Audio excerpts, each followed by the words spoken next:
तो स्वागत है आपका EPS 95 मिनिमम पेंशन बढ़ोतरी के एक और वीडियो में। साथियों, सुप्रीम कोर्ट का एक बहुत बड़ा बयान सामने आया है। यहाँ पर आप देख सकते हैं, कर्मचारियों के सम्मान के लिए पेंशन जरूर सुप्रीम कोर्ट। तो साथियों, एक बहुत ही बड़ा अपडेट सुप्रीम कोर्ट से निकल कर आ रहा है। सरकार जहाँ अपनी हठधर्मिता दिखा रही है EPS 95 मिनिमम पेंशन बढ़ोतरी के मुद्दे पर, और वह ये कहकर समय निकाल रही है कि अभी इसमें टाइम लग रहा है, 3 मंत्रालय इसमें लगे हुए हैं। इतने सारे दबाव और इतने सारे प्रदर्शन के बावजूद भी सरकार टस की मस नहीं हो रही है। तो अब सुप्रीम कोर्ट का ये जो बयान सामने आया है, ये एक नज़ीर साबित हो सकता है EPS 95 पेंशन बढ़ोतरी की लड़ाई में। यहाँ पर आप देख सकते हैं, सुप्रीम कोर्ट ने कहा पेंशन केवल आर्थिक सहायता नहीं, यह कर्मचारियों के सम्मान और गरिमा का प्रतीक है। डिटेल में यहाँ पर आप देखिए, लिखा है, सुप्रीम कोर्ट ने अपने महत्वपूर्ण फैसले में कहा है कि कर्मचारियों के सम्मान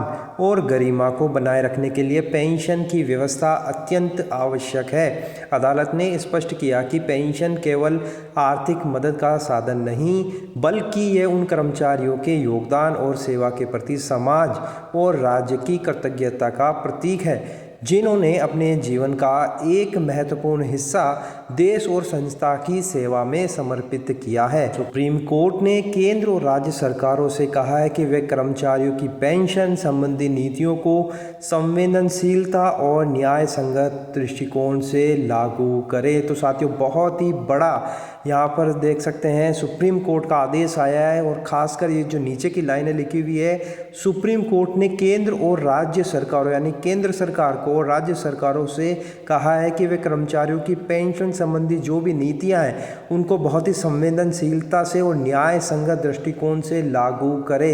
तो सरकार जो अपनी हठधर्मिता दिखा रही है EPS 95 मिनिमम पेंशन बढ़ोतरी में, कि एक ये सामाजिक सुरक्षा संबंधी स्कीम है जिसमें इतना कॉन्ट्रीब्यूशन होता है, सरकार इतना मिलाती है, लेकिन सुप्रीम कोर्ट ने साफ साफ यहाँ पर यह कह दिया है कि ये संवेदनशील मुद्दा है और न्याय संगत दृष्टिकोण से ही इस पर काम करना चाहिए।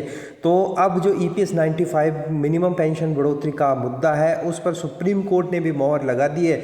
और NSC की जो लड़ाई लड़ रहे हैं NSC के राष्ट्रीय नेता, उनको अभी इस जो वक्तव्य आया है सुप्रीम कोर्ट से, उनको जोर मिलेगा और उनकी जो लड़ाई है उसमें इनको सपोर्ट मिलेगा, क्योंकि अब सुप्रीम कोर्ट ने भी कहा है कि आप इन मुद्दों को इसी तरह से टाल नहीं सकते। ये एक बहुत ही संवेदनशील मुद्दा होता है जिसे बहुत ही न्याय संगत तरीके से लागू करना चाहिए। कहाँ पर 1000 रुपये मिनिमम पेंशन अभी मिल रही है, जिसमें एक सिलेंडर भी नहीं आता है, तो बाकी की जो दवा पानी खाना पीना वह एक पेंशनर कैसे करेगा। तो यहाँ पर संवेदनशीलता को भी सरकार ने ताक पे रखा हुआ है और न्याय संगत दृष्टिकोण भी सरकार ने त्याग पर रखकर मिनिमम पेंशन EPS 95 की लागू की हुई है, जिसको बढ़ाकर 7500 प्लस DA करने की अत्यंत आवश्यकता है। और अब सुप्रीम कोर्ट के ऑर्डर आने के बाद में सरकार, केंद्र सरकार हो, EPF हो या वित्त मंत्रालय, श्रम मंत्रालय, उनको अपने गिरेबान में झांक कर देखना चाहिए और NSC जो लड़ाई लड़ रही है उनके नेताओं को बुलाकर जल्द से जल्द मिनिमम पेंशन 7500 प्लस DA कर देनी चाहिए। अब देखना यह होगा कि सुप्रीम कोर्ट के इस ऑर्डर के बाद में सरकार किस तरह से इसका रुख लेती है। क्या मिनिमम पेंशन बढ़ोतरी इसी सत्र में लागू हो जाती है या सरकार फिर कोई नया पैंतरा आजमाती है, ये देखने वाली बात होगी। आप तक हम पल पल की अपडेट पहुंचाते रह गए, लेकिन साथियों, ये बड़ी अपडेट सुप्रीम कोर्ट से निकल कर आई है। आपकी इस बारे में क्या राय है? आपकी राय कमेंट बॉक्स में ज़रूर बताइएगा। फिर मिलते हैं, तब तक के लिए अपना ख्याल रखिए। जय हिंद, जय भारत।